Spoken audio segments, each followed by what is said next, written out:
Welcome to the deep dive. Our mission today is, well, it's simple on the surface, but the journey is going to be pretty complex. We are taking three wildly diverse stacks of source material. I'm talking 3,000-year-old medical notes, ancient social codes, all the way to geopolitical land deals that shaped the modern world, and we're going to synthesize them. We want to show you how knowledge connects in the most surprising and, I think, enduring ways. It really does. What we discovered when we started pulling these sources together is that they share this profound common thread. You look across ancient temples and 19th century treaties, and you find this deep focus on order, discipline, and the limits of what we know. Right. So today, we're going to be analyzing the intensely empirical but totally pre-scientific foundations of ancient medicine. Then we'll investigate the incredibly strict social hierarchy that was dictated by, of all things, a single strand of hair across multiple cultures. And finally, we'll unpack the massive geopolitical calculus behind one of history's most criticized and then eventually completely vindicated land deals. Which means we're charting the incredibly challenging day of an Egyptian doctor, trying to manage chaos and heal an infected wound in that hot desert climate. Then we'll investigate how a single unauthorized haircut could just instantly strip you of your entire identity and status in, say, ancient Rome or classical Japan. And then, yes, we will finally get to the true complicated story behind why critics initially called the Alaska Purchase Seward's folly, and what that gamble really cost everyone involved. Okay, let's dive straight in. We're starting before the sun has even really committed to another scorching day, with a snapshot of a professional working in ancient Egypt. I mean, this is a world that had observation down cold, but didn't yet understand germs. So if you are this particular Egyptian physician, that's the term for a professional healer, your day starts way before any official appointments. And the reason, as our sources highlight, is just simple. Health problems are incredibly inconvenient. Oh, completely. Pain doesn't respect your schedule. A fever doesn't care if you're tired. And childbirth. Yeah. Well, childbirth is going to begin at the most inconvenient moment possible. It always demands attention before sunrise. So you're already tired before you even start. You step out of your home, and the air is already heavy with dust and the promise of heat.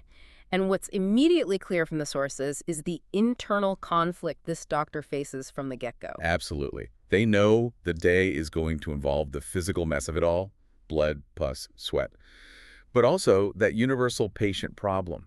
They know they will see at least one person who insists they follow the instructions to the letter. When you literally saw them doing the exact opposite. Exactly. The doctor personally watched them doing the opposite the day before. So you rise with this kind of internal brace, ready for both the physical and the psychological battle. And the social position they're in it's just so tricky. They are intensely respected for their knowledge, right? Their ability to set a bone, their scrolls. But that respect is always tempered by suspicion.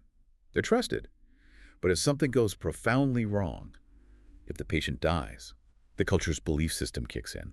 Maybe the doctor just annoyed a god. Maybe they failed to recite a charm correctly. They blinked incorrectly during a ritual or something. Wow. So this forces them into this really careful balance.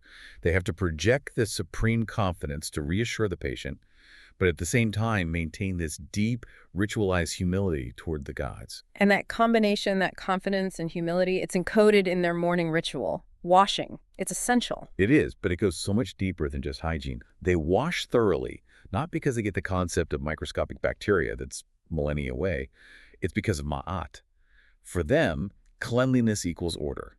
And for the Egyptians, ma'at, this fundamental cosmic, social, ethical operating system, is the only thing keeping the universe from just unraveling into divine chaos. So if I'm getting this right from the sources, for the doctor, a dirty hand isn't just a practical problem, it's a theological one. It's a theological crisis in miniature, yes.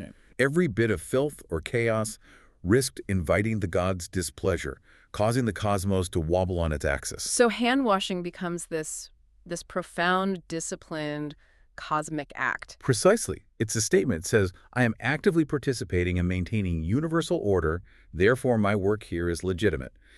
This internal discipline is really what makes them a professional. Okay, so before they even open the door, they're running a quick mental triage of the day ahead. They're reviewing the possibilities based on experience. Right. Broken bones are, well, they're honest and manageable. Deep cuts are acceptable. Fevers are concerning. But there's always that deeply annoying and mysterious category, Hmm. the vague complaint. Ah, yes. The something is wrong, but I can't explain what. And it will inevitably be accompanied by dramatic sighing and, accusations of bad luck or a curse from a neighbor. Well, So they remind themselves they are trained. They have remedies that work more often than they fail. And by ancient standards, having a success rate that's consistently better than random chance, that's an incredible claim to expertise. that distinction, that's so important. The difference between just wild guessing and disciplined observation. So if Mhm. the door opens, the first patient is already there because there's always someone hovering, and the doctor turns to their toolbox, and we really have to just throw out our modern idea of a clinical setting. Oh, completely. We picture sterile, gleaming stainless steel. They had copper blades, wooden probes, linen bandages that were, well, they're reused when necessary. Mhm. And this part is critical. The need to recycle materials meant absolute cleanliness was impossible, but professional silence about it was mandatory. And then the jars. And the jars filled with substances you could best describe as confidently experimental, smelling heavily of fat, crushed herbs, fermentation. But even the tools themselves show this kind of accidental genius, right? It's driven by observation, even without the science. Take the copper blades. Yes, the doctor inspects the copper knife. It cuts, it lasts, and, crucially, it occasionally kills bacteria without anyone knowing why. We now know copper is naturally antimicrobial. They only knew the outcome. Instruments made of this metal led to better results than those made of, say, bronze or iron. So that's the ultimate discipline of the pre-scientific era. Trust the outcome even when the mechanism is a total mystery. A total black box. They wipe the blade carefully, not because they think it's sterile, but because the act of cleaning looks responsible and professional. The sources are pretty clear that performance and organization were hugely important. The confidence projected by the physician acted as this powerful psychological tool. So the perceived order was almost a form of immediate placebo. It just sets the patient at ease. That's fascinating. How much of their success do the sources think came from the actual herbs versus just the sheer unwavering confidence of the healer? It's impossible to separate them, and the sources don't even try. The patient needed both. They needed the physical intervention and the psychological comfort of the ritual. And the rituals were all documented in the scrolls.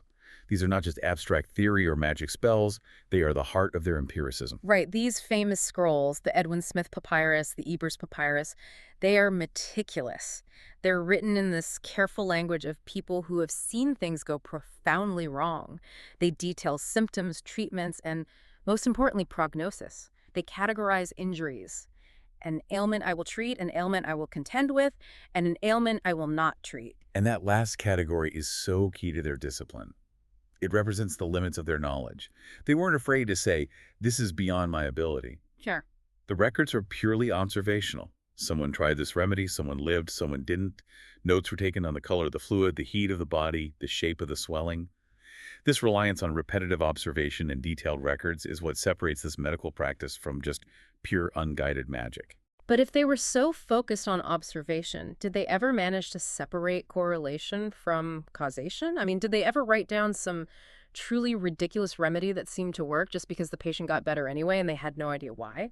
That is the constant tension in the texts. Yes, absolutely. Oh. Sometimes the remedy was bizarre ground pig's teeth for an abscess, things like that, but they were constantly refining. If a treatment worked 3 times out of 5, it was kept. If it failed 4 out of 5, it was probably discarded. They were using statistics without knowing that's what they were doing. They just demanded results, even if the reasoning was based on balancing humors or appeasing a god. And speaking of results that defied explanation, let's talk about the quiet miracle of honey. This is such a powerful recurring detail in the sources. Honey is one of the doctor's proudest tools. It's used for soaking bandages, applied generously to wounds. And it works suspiciously well. It generates this deep trust. Today, of course, we know honey is hyperosmolar, which dehydrates bacteria, and it has trace hydrogen peroxide, making it highly effective. But they only knew that wounds treated with honey healed faster and showed less. Well, less putrefaction. Medicine here doesn't require understanding the mechanism, it just requires a repeatable, consistent outcome. That is enough. Okay, let's walk through a few of these clinical encounters. Let's show the breadth of the doctor's day, starting with a case that, well, it offers a good start, a moment of temporary relief. Case 1, the broken bone. A laborer arrives. He's fallen from a construction ramp, his arm is hanging at an angle it was very clearly not designed for, and the doctor is immediately reassured despite how bad it looks. Why? Because bones are honest. Honest. I love that. They break in recognizable ways, they respond predictably to pressure, they don't secretly plot against you with some unseen, creeping illness. The atmosphere in the room must be so tense. The bedside manner is crucial here. A sympathetic nod, a calm, measured explanation of what happens next to manage the patient's panic, and then the recitation of a short incantation.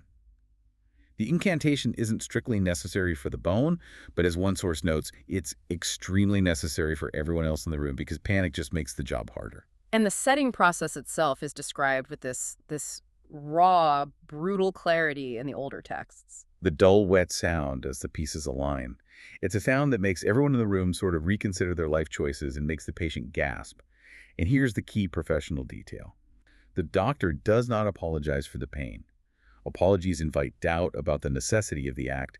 They just continue. They bind the arm carefully with linen soaked in resin and place their hands on the bandage as if sealing the outcome. That moment of physical confirmation. The relief washing over the patient's face when the pain finally subsides from the proper setting, that's the small earned victory that gets the doctor through the day. But the next case is immediately more worrying. Case 2. The sneaking wound. This is an open leg injury that looked manageable 2 days ago, but has now decided to quietly ruin everyone's week.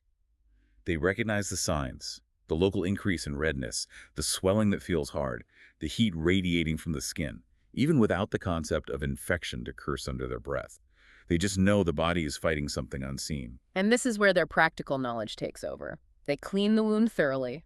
The sources suggest using fermented fruit or wine. Right. The patient flinches, but the pain is actually encouraging to the doctor. It means the area is still alive, still fighting. The wine washes away dirt and dust. And then comes that generous application of honey spread deep into the wound. This is the moment the doctor dislikes most, isn't it? It is. They've done everything the scrolls and their experience dictate. Once the patient leaves, the outcome is completely out of their hands. They're now just observers of a battle they can no longer influence. If it gets worse, the gods or bad luck will be blamed. If it heals, the treatment is praised. The doctor has to accept both outcomes with professional silence. And the day just keeps going. Case 3, eye infection. The patient is squinting constantly. That's an absolute given in dry, dusty Egypt. Dust, sun, grit, eye issues are constant. And people ignore it, hoping it'll just go away, but it rarely does. The remedy is that reliable ointment of copper salts and honey, maybe mixed with some fat to make it stick. It has this distinctive turquoise color. Again, the mystery of why it works persists, but the results matter. The application has to look serious and authoritative when you're putting something on someone's eyeball. And of course, the doctor issues the instruction to avoid rubbing the eyes. They both know this instruction will be ignored within the hour. They both know it. The eye demands scratching. But you say it anyway because it's your duty to dictate order, even if the patient chooses chaos. Then comes case 4, the vague complaint. Fatigue, strange dreams, constant stomach upset, nothing's broken, everything just feels off. This is the moment medicine politely hands the problem over to its coworker. Religion. The sources are clear on this. Medicine and magic are co-workers. Sometimes medicine leads with the empiricism. Sometimes magic has to take the lead because the problem is clearly spiritual or psychosomatic. So the doctor might suggest exhaustion or a poor diet, while the priest suggests divine displeasure or a localized curse. And the patient accepts both explanations. So the doctor provides a treatment that satisfies everyone. Herbs for the body, often laxatives, to restore flow ritual words for the soul, and a deliberately vague spell that the doctor knows ages better because it can apply to any general misfortune. And the key observation is that the patient visibly relaxes once the cause is labeled, whether it's medical or magical. That relaxation might help the patient more than the herbs do. Belief is absolutely the cure in this instance, which confirms that their discipline includes understanding the limits of what a physical intervention can actually do. Finally, the sound that cuts through the heat faster than any other. Case 5, the child fever.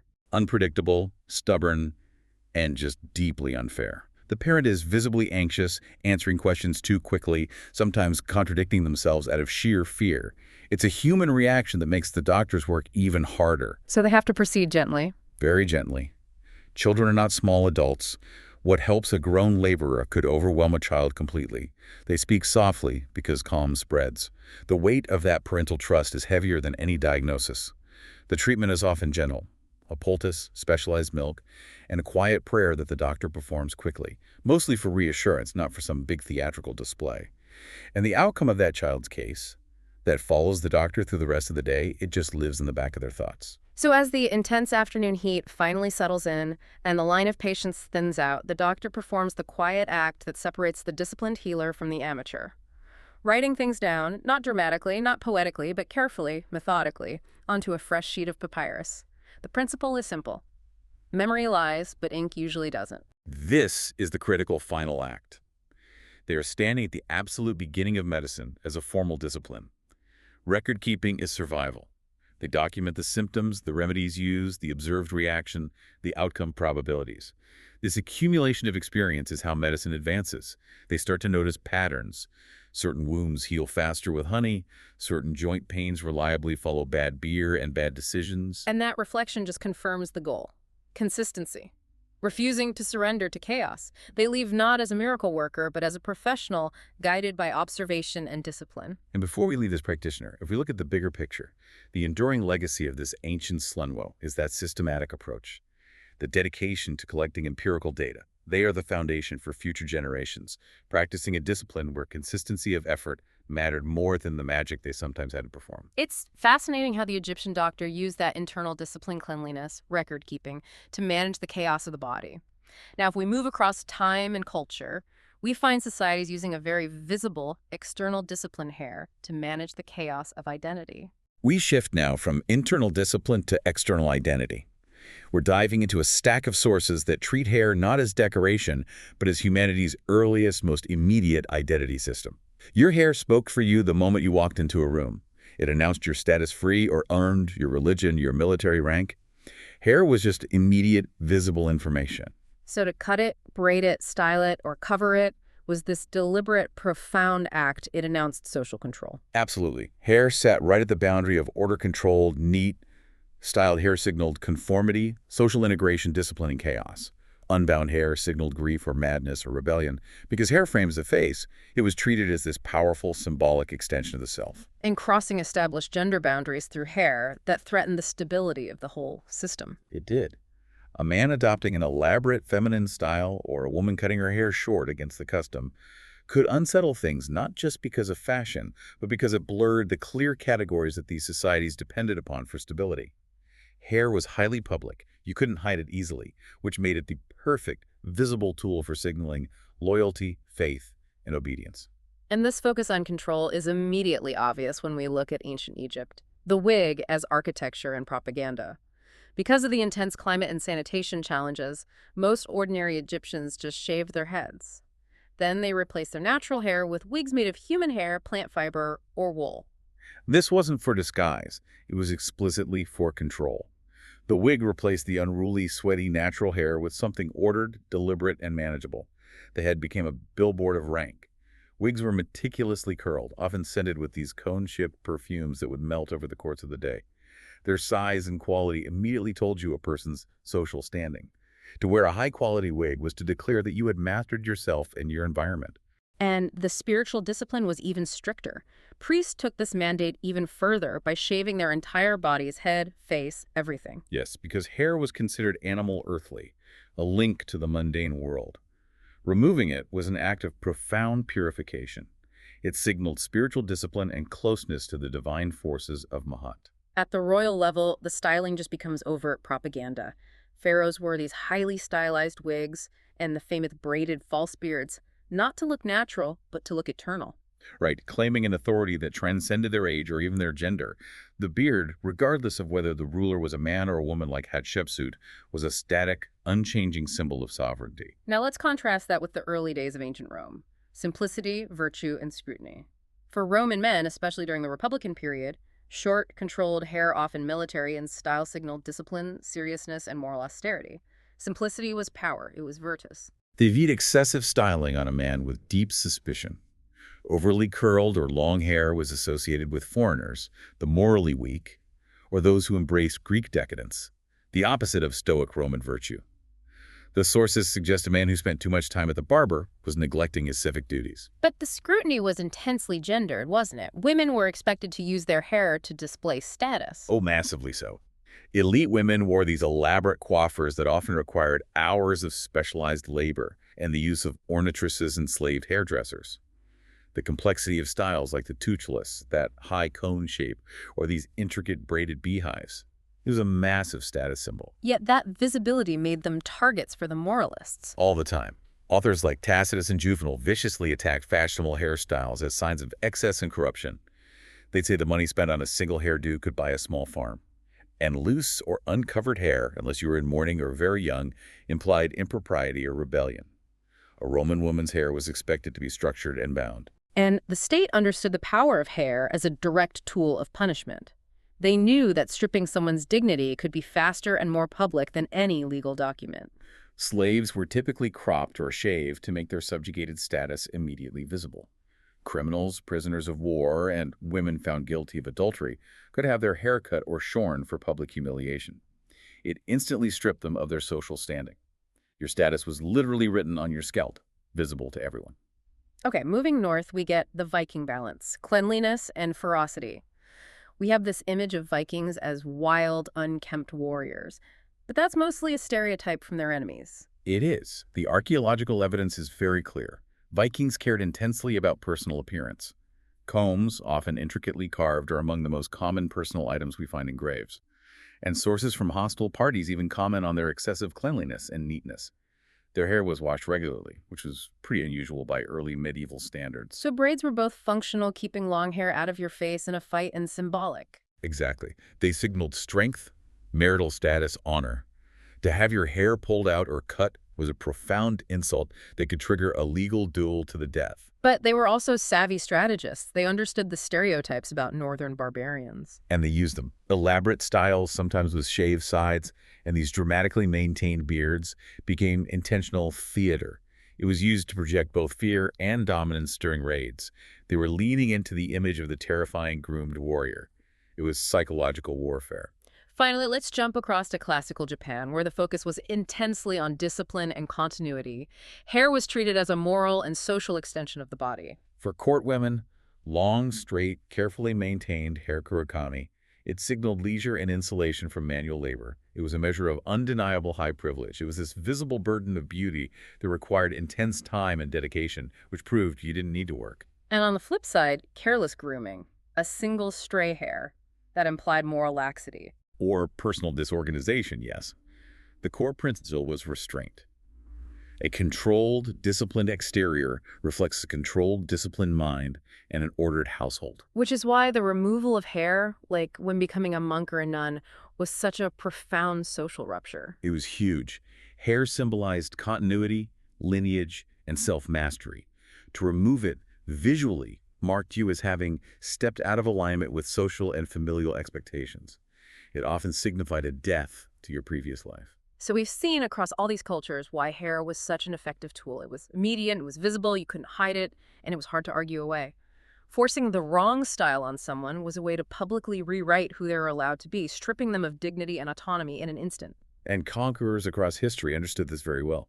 They often imposed hair rules, forcing long styles to be cut, or forbidding traditional braids specifically to weaken cultural memory and force assimilation. It was a way to erase that visible continuity between generations. Here's the part I find really fascinating. Hair as a living timeline, as memory. It was a non-textual medium that preserved traditions long after texts were lost.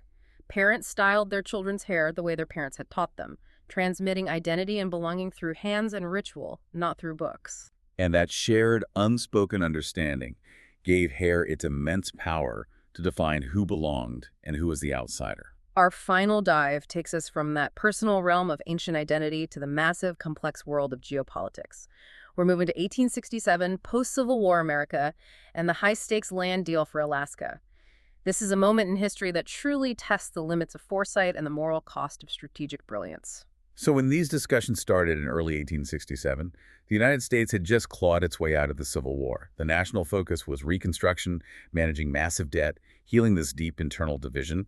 Alaska, or Russian America as it was known, was not on anyone's priority list.